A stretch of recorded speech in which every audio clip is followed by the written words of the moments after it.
Bildiyiniz kimi, delta əsasən çaylar dağlardan başlayaraq dənizə doğru tökülür və həmin dənizə açıldığı yer, hansı ki sedimentləri tökdüyü yer delta adlanır. Lakin bu ekonomik deltasının xüsusiyyəti ondan ibarətdir ki, bu kontinentin daxilindədir.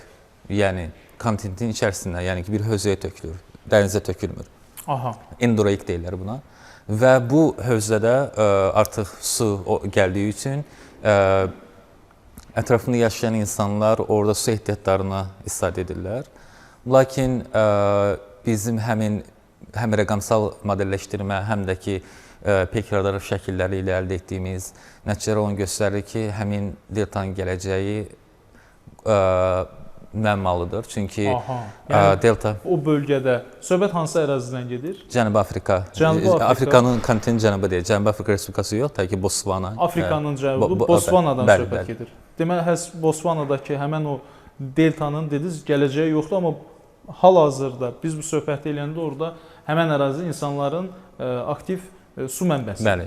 Amma gələcəyi yoxdur. Gələcəyi yoxdur, çünki artıq delta öz yerini, öz qolunu dəyişəcək və müəyyən başqa bir istiqamətə yönələcək ki, hansı ki digər çaya birləşir və birbaşa okeana töküləcək. Siz bir növ Botswana ölkəsinin iqlim problemlərindən önəmlisini, ən önəmlilərindən birini bəlkə də aşkarlamışsınız. Bəli, amma bunun üzərində daha böyük, daha detallı araşdırmaq lazımdır. Çünki bizim həmin radar siqnalları gördüyümüz daha dərin araşdırılıb, daha rəqəmsal modellər, daha mürəkkəb şəkildə. Botswanadan dəvət almadınız? Xeyr, amma hələ ki o proyektin üzərində fransızlar çalışır, davam edirlər. Mən də müəyyən qədər dəstəyimi göstərirəm həmin sahədə. Lakin gələcək üçün planlaşdırır ki, həmin radar şəkillərini yenidən nəzərdən keçirək, daha detallı, daha mürəkkəb emal prosesi aparaq.